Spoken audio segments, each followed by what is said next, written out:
Ladies and gentlemen, ladies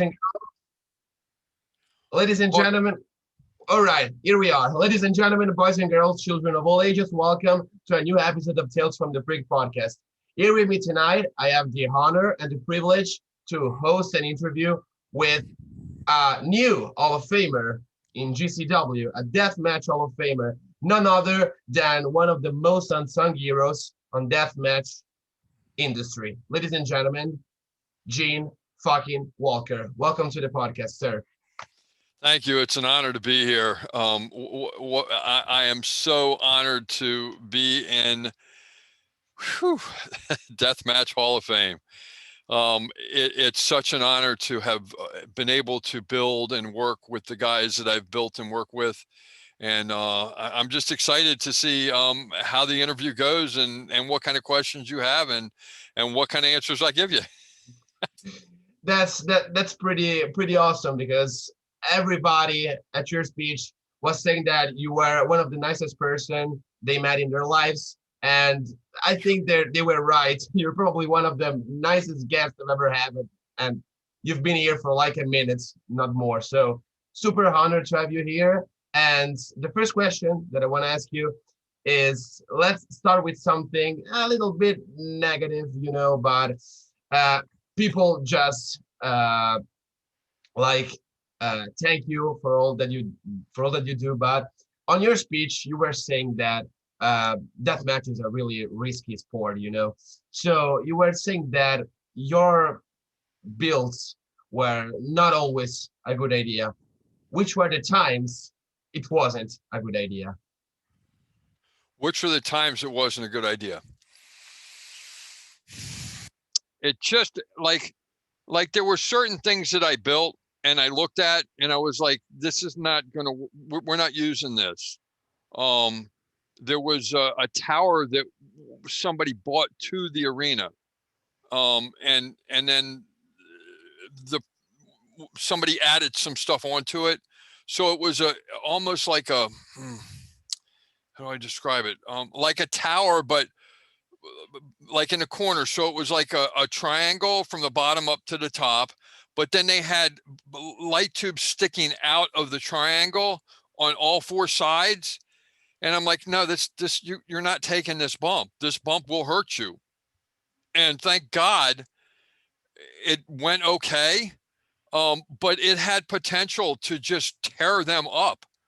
I had a match a little while ago, and I did a no rope barbed wire match. Now I'm famous for building no rope barbed wire matches. Me and my son Tommy Holcomb is just as much a part of this as I am, and he will be in the Hall of Fame someday. There's no question in my mind about it. It's my stepson, and we've been doing this for a very long time. And g-raver hit the barbed wire, and somehow instead of hitting the top rope, which we always double up and make strong, he hit the middle rope and went through and went right down onto the ground and hit his head. And I was so upset. I hate to say it, I thought I killed him. I mean, he didn't move, and I was so worried. And like I had to watch the video like 5 times to realize like that was not my fault. It was not my build. He just hit the middle rope and not the bottom rope, and went through very badly. You were Um, you were talking about the finals of the Tournament of Survival 2019, I think. I The match believe with the match with Alex Colon. Yeah, I saw that live. I like shooted my pants off too. I said scared me, it just scared me scared so me the bad. fuck out of me. But let's talk about something more positive. What's your favorite creation? If you have to pick one. I I think I think when I did a no rope barbed wire with my son, and if I'm not mistaken, and it's like 15 to 17 minutes. We set it up from uh, all the ropes were taken down, so we can't count that. But the crew came in and ripped the ropes down, and me and my son set up a no rope barbed wire match, and I think it was 15 to 17 minutes, and that was the two of us. Oh my god. So that, and the reason that's my favorite is because like I'll never ever ever do that again. And I wasn't at my youngest stage. It was probably a couple years ago, maybe not even. My memory is not real great, so I can't give you dates and times of a lot of stuff. But I'm just going to tell you what I can do and remember. Uh, Go if ahead. if I remember correctly, again, this was probably the ending of Ready to Die between Matt Tremont and Nick Gage when the King was saying, "Fuck it, we'll do no rope barbed wire maybe," and you had to set up the ring or something It like that. may have been.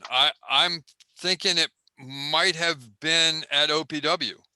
All right, OPW then. All right, not Yeah, it could. GCW. Yeah, it could have been. Look, I've worked for. hmm, I've worked for 3PW. I've worked for IWA. I've worked for CZW. I've worked for GCW, of course. Um, and I'm sure there's another one in there that for some reason is slipping my mind. Um, and have been honored and on Point Wrestling, the, a lot of different things from Matt, but not so many. Just to go in and set up no rope barbed wire matches because they have their own crew and they were a great crew. Mhm. So I've done a lot of different things. Not all hardcore, but my heart, my soul is truly deathmatch wrestling. And the people that I have become friends with, not just met, but friends with in this industry are some of the best people I've ever met in my life. I can imagine that it's not a mystery that Deathmatch Wrestling is a family, and Deathmatch fandom as well is a family. I'm a guy from Italy, and I have friends like all over the world from this, this Yes. passion. And I met one of my best friends with that, Drew Kowaleski, I think. He's one of my best friends on the face of earth, and we pretty much lived on the other side of the ocean. So Yeah. that's mind blowing. But talking about friends and people that actually honored you, I've seen names, big names such as Schlack or Marcus Crane, Alex Colon, that actually honored you, and those are guys that fought all over the world. But uh, how did you react when I think Brad came to you and told you about the Hall of Fame induction? Look, what happened was 2 shows before the Hall of Fame induction. I was working, and well, let me take a step back. I was working an ICW show, and they were doing a fire spot. I'm not going to get into a whole lot, but I was going to be the one to put the person out if they caught on fire. And it was so hot in the barn we were working in, and I'm not young anymore. I'm 62 years old. So it was probably 60 years old. And I'm standing there and I'm just overwhelmed with heat and I don't feel very good. And I had to hand the fire extinguisher or the water, which I think it was water that I had to put them out, to somebody else that was younger because I didn't feel like I was going to be safe enough to get in fast enough that if something happened, fire can go like this really quick. You have to be quick. So I had to hand that off. And when I handed that off, in my mind, I said, I need to start thinking about walking away. I love this business. I love these people. I'm never going to be not around it. But for me to be in there taking care of people, it may be past my time. And then 2 weeks before, or excuse me, 2 shows before the Hall of Fame, I went to Brett in the middle of the show. I'm working, and I said, Brett, this is going to be my last show. I'm going to retire. I don't think I can be as safe as I used to be, and I can't protect these guys like I used to, and I don't want anybody to get hurt on my watch.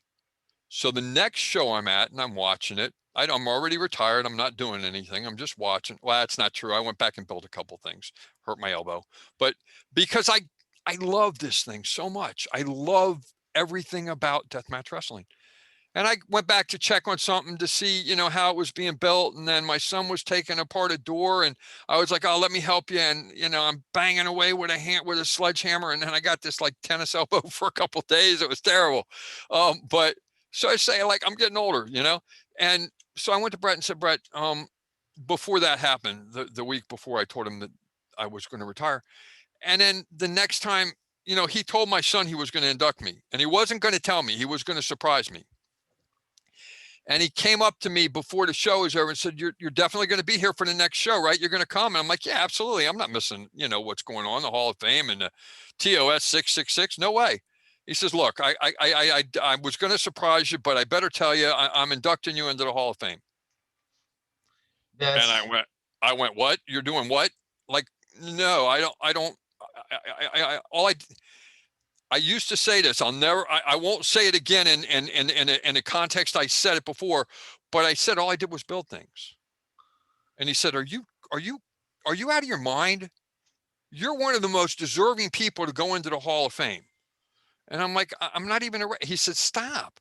He was very, very nice. He was very, very genuine. And he says, no, you're going into the Hall of Fame. And I was so honored and so excited and so overwhelmed, literally overwhelmed for weeks.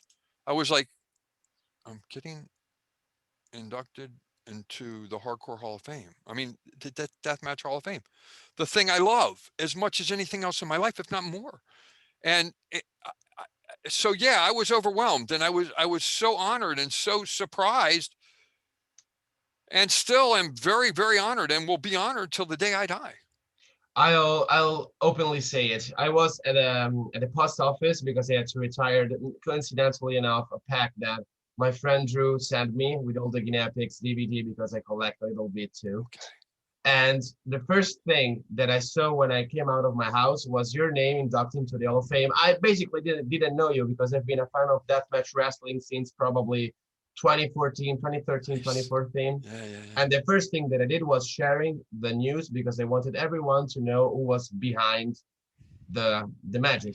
You know, that's Thank what I you. did. That's what I did because Thank you. you're a working class hero. It's not an understatement. That's what you are. And you were saying that you wouldn't miss TOS 666, and I can hear in your voice and see in your face the same passion that I have as a fan. So, have you been a wrestling fan for years or just after? God, yes. Oh no, I've been a wrestling fan since I was a child.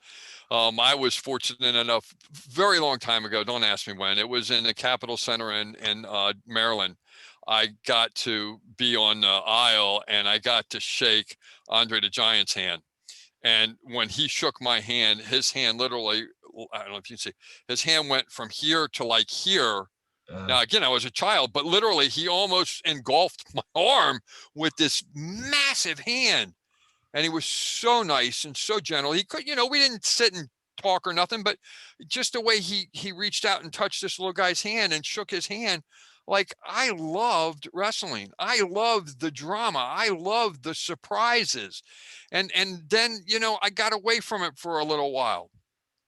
And then I came back and I started watching it again, and I started to understand more about what it was I was watching. I was a little bit older. I watched WWF since I was a child.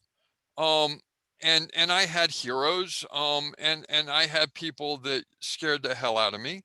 Um, that I met in the down the road that were just like some of the most amazing people I've ever met. And then I've had opportunities to share times with people, that are just magical for me. Like I've had, a tea and because I don't drink. So when we go out to drink, I'll drink a tea or a soda. So I was drinking a tea, and I was sitting there with a few people, and one of the people that was there was Terry Funk. And we were talking, and then the Texas tornado was there as well. And so it was really cool. And just sitting in a little bar. Jonathan, I think, was the one that introduced me. The kid was he was in a wheelchair. He was at ECW at almost every ECW show. So I used to go back, to the bars that they hung out with. Met people like New Jack. Met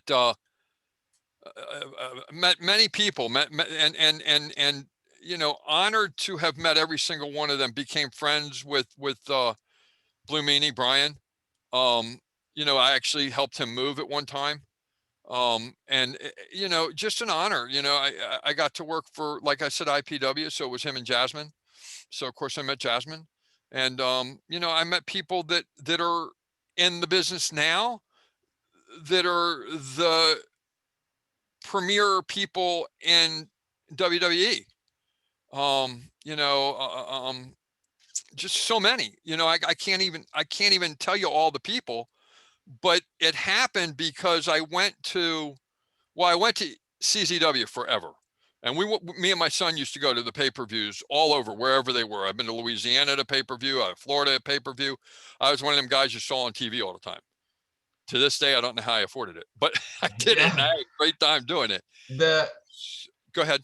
the funny thing is, I've been a fan of ECW since 2007. I was 9 years old and I watched it. The night the line was, I was the night I watched the night the line was crossed, and I was mind blown by that main event, the three-way dance. And I was like, oh my God, this is the best wrestling in the world.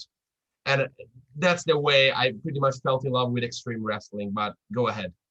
So when I got involved in what I'm doing now, I went to a show called Cross the Barrier. That was at the ECW Arena, and I think it was May. Hold on. Sorry, my memory's not great, but I tried to bring some stuff up I could share with you. So That's here good. we go. So it was, gosh, I'm sorry, guys. It was May 15th, 1999. Pretty much the beginning of CZW. So what I saw was, God rest his soul, Justice Payne, wrestle Nick Gage in a staple gun match. Now, I never even heard of a staple gun match. And I'm watching these two guys kill each other, not knowing they were brothers. There was no information about that whatsoever. Didn't know that, to be honest with you. I didn't find that out until a long time when I was in the business. I'm like, what, you guys brothers? What? Because they did a great job at not sharing that or talking about that. So again, I went to John after the show. First I said, what's this CZW? Who runs it? And I went to John Zandig and I said, John, I don't know where you're showing. I don't know where you're running, but I want to be there. Matter of fact, I'd like to be part of it. How do I do this? And I started going to the arena and I started setting up chairs. I started cleaning up afterwards. I went from that to he had a warehouse. We used to go to the warehouse at 7:00 in the morning. We'd break down the ring in the warehouse. We would put the ring into the truck. We would then grab all the chairs. We would put all the chairs into the truck that were going to be for the show. We would grab all the guardrails and they would go into the truck for the show. This is 7:00, 8:00, moving into 8:30. Show's probably starting at 3:00 because it's an outside show sometimes. And then we would load all the gimmicks into the truck. And then finally, we would load the steps and the other essentials for a match into the truck. We would then go drive to wherever, let's just call it Delaware from Pennsylvania, so hour and a half, hour away. We would then set everything up. Then we would make sure that everything's good. Then we would go inside the guardrails. We would do security. We would then come back out of the show would be over. We'd get everybody out. We'd start cleaning up. The way I learned respect in this business is there was a wrestler named Lobo. I know him. Yeah, I know Lobo is. Lobo would do insane matches, get tore up from the head to toe, go get patched up and come out and help us clean up and load the truck and then drive the truck. True, sir. No. That is something that I said, this dude is superhuman. I personally didn't think he should even be out there associating with us, because at that period of time, I had no self-esteem in the business. I thought I was just, a lucky guy getting to move chairs and be a part of the background and then not have to pay for the show. Little did I know that this was going to turn into I worked for CCW for 10 years. I retired, or I retired from CCW because I didn't want to do it anymore. And then they had the 10th year anniversary. Nick Gage, God bless him, I love him. He's my brother. Said, Eugene, it's a 10th year anniversary. You have to be involved. Like, okay, put a shirt on, went out. Some crazy things happened that night. Callahan threw a chair that I didn't know was coming. I blocked it like this. I should have took it in my hard head.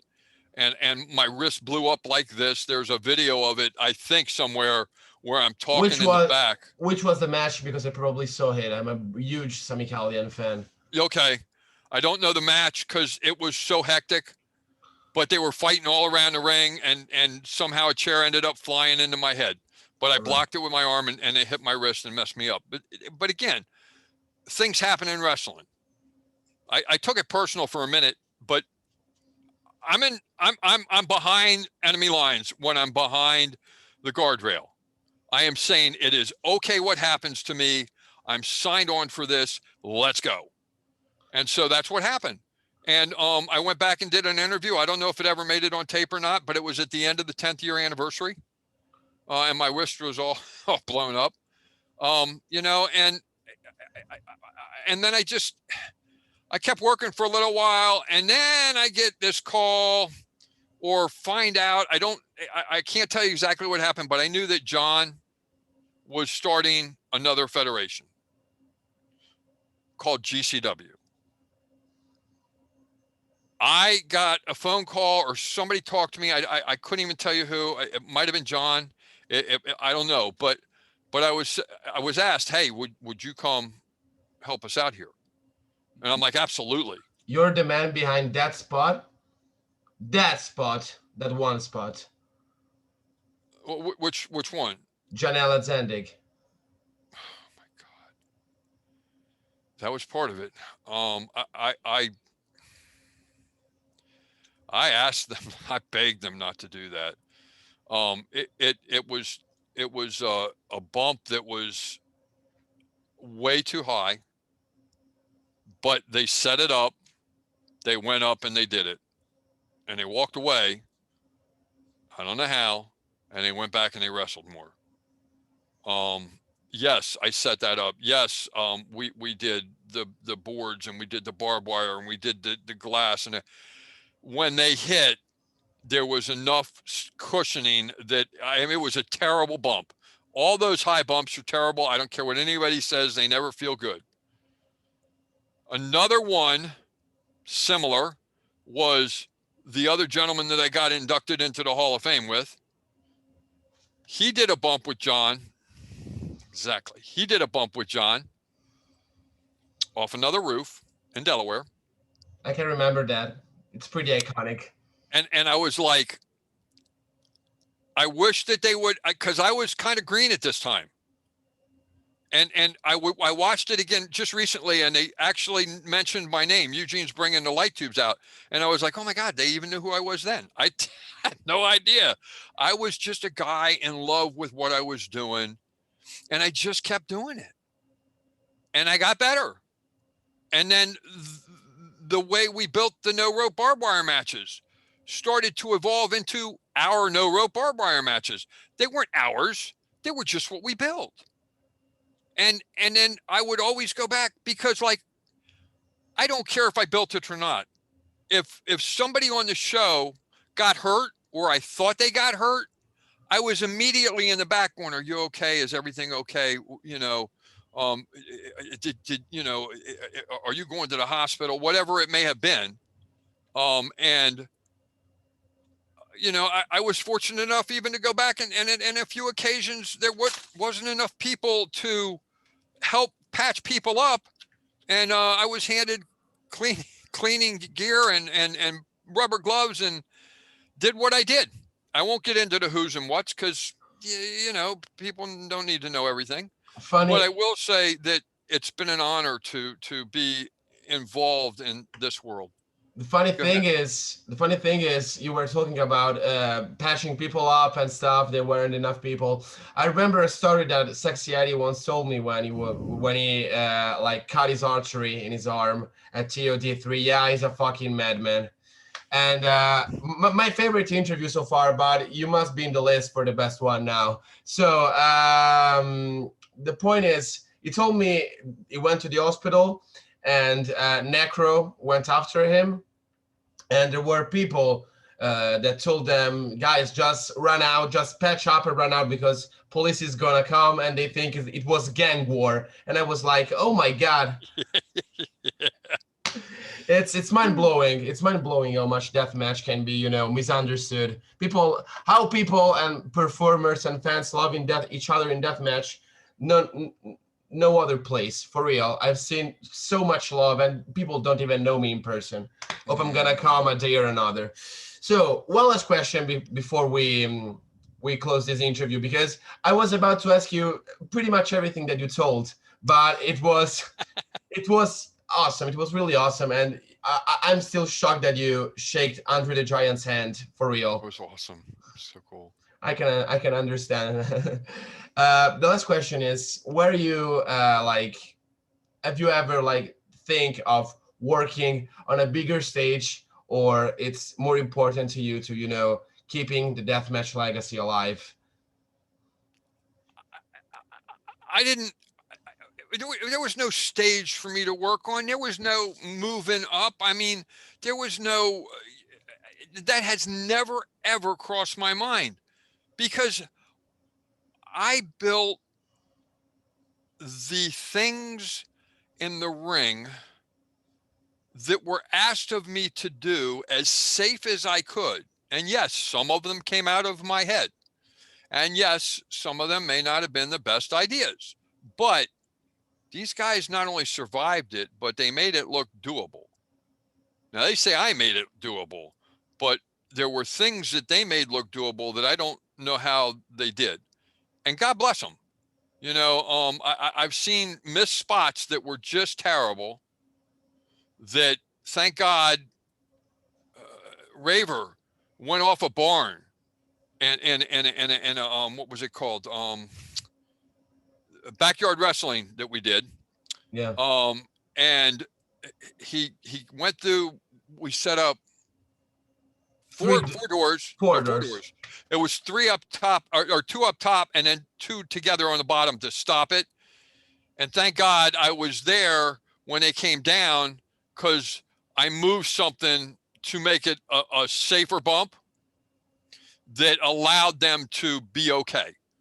All right, all right. I saw I, that spot. again, I don't. I'm not, because I believe in not telling everything, only because I've learned that from the wrestlers, Mhm. that I'm not going to go into what I did or how I did to make it safer.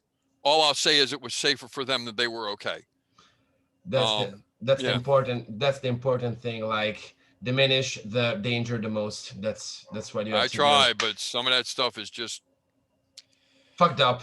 I don't know how they do it, and then they get up and walk away, and every single time I feel every one of their bumps. Well, I love them, and I don't want anybody to ever get hurt in this thing, in deathmatch wrestling. But at the same time, I want them to look like they've already been dead and brought back to life to get killed again, because that's deathmatch wrestling. that's what it's all about. Yeah, I agree. Probably to quote Atticus Cogar in a beautiful interview that they did for Kenny Johnson for the Matt Rimon's documentary. He told that the pain is unbelievable, or to quote CCW, unfucking believable. And the morning after, you just say, I'm not gonna do this anymore, and then you come back in the ring and you hear the fans. That's probably why they do that wild stuff all the time. So guys, just to tell you, Gene Walker came into the interview wearing the same shirt that he wore for his Hall of Fame interview. So that's how important it is for the business. That's how much he cares. Because I'm a fucking nobody from Italy, just interviewing guys, and he did this for me. So is a sir, it's a true sir. That's what it is. and I thank him really. I thank you really very much, for coming here.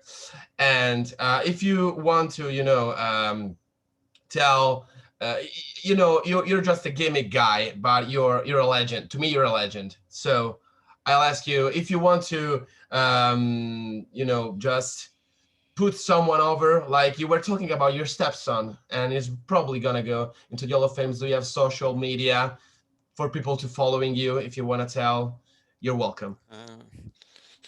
Yeah, I don't really have I don't have a social media. I have never, and maybe someday I'll put up all the things that I built that I have pictures of. I don't know. It's not ever been a thought in my mind because it's never been about me. It's just not about me. I mean, I'm honored to be here to be able to share my stories, but it was about the show. It's about making it look as good as it is and as great as the promotion I'm working for is, so that people can be safe. That And I ended up in the Hall of Fame. I don't, like, but what, here's what I will say. When they said, does anybody have anything to say? And all these wrestlers came up and started talking about me and saying the things that they were saying. A lot of those guys don't put people over. And when they said the things they said about me and they love me, they truly love me, I could never ask anything else from this business. that's something you deserved from day one, because that's what you are. I'll say that you're the Mark Eaton of deathmatch wrestling. That's who you are. And that was Eugene Walker, guys. Awesome guy, awesome builder. And if it wasn't for him, I will say that there will be no fucking deathmatch wrestling. That's what it is. If you want to say goodbye, Eugene, it will be my pleasure to end this interview. I'd just like to thank everybody that has an opportunity to listen to this. I hope I was generous to Deathmatch Wrestling. I thank every fan that's ever reached out to me. I have many friends in the fans that come to me and check on me when things happen. I have many wrestlers that care about me, and I have a world that is opened up because I'm now in the Deathmatch Hall of Fame that is just a true honor. And it has truly been an honor to be here with Francisco and be on this podcast. And I thank everybody that has an opportunity to listen, and please support him and what he's doing, because he's a great interviewer. Although I know I can talk a lot, it's okay.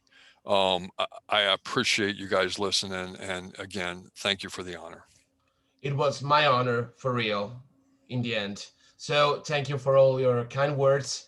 And for those of you who don't follow Tales from the Prick yet, I have an Instagram page, and you can follow me on Facebook as Francesco Pozzi.